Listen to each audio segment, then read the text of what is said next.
येणाऱ्या 14 तारखेला चंद्रग्रहण आहे. चंद्रग्रहण हे भारतामध्ये दिसणार नाहीये. या वर्षाचं पहिलं ग्रहण आहे. त्यामुळे भारतामध्ये जरी दिसत नसेल तरी आपण काही गोष्टी नक्कीच पाळाव्यात असं म्हटलं गेलेलं आहे. कारण भौगोलिकदृष्ट्या जर बघाल तर वातावरणामध्ये चेंज होणारच आहेत आणि त्याचा प्रभाव आपल्यावर असणार आहे. स्पेशली लहान मुलं आणि ज्या गरोदर स्त्रिया आहेत त्यांनी काही गोष्टी लक्षात ठेवून जर केल्या तर नक्कीच चांगल्या गोष्टी होतील. यावेळेला असं म्हटलं जातं की शांत तुम्ही बसू शकता, अन्न पाणी तुम्ही खाऊ शकता, असं काही नाही आहे की न खाल्ल्याने, कारण लहान मुलं आणि गरोदर स्त्रियांना याची गरज असते. त्यामुळे प्लीज स्वतःची काळजी घ्या.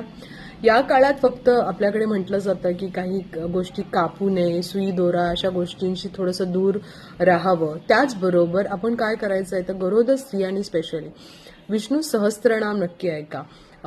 जेवढा वेळ कालावधी आहे, नाहीतर ओम नमो भगवते वासुदेवाय नमः हा मंत्र तुम्ही सतत करू शकता. शांत बसा, देवाचं नामस्मरण करा. त्याचबरोबर प्रत्येक राशीला कशा पद्धतीने आपल्याला फेस करावं लागणार आहे हे मी सांगणार आहे.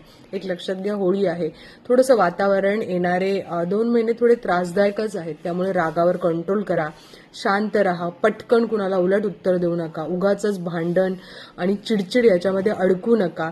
खूप साऱ्या गोष्टी तुम्हाला त्रासदायक होऊ शकतात. त्यामुळे लक्ष देऊन नीट आपल्या राशीनुसार वागा, राहा, देवाचं नामस्मरण करा, विष्णू सहस्त्रनाम ऐका. नक्की तुम्हाला ही येणारी होळी खूप चांगली आणि खूप हसतमुख आणि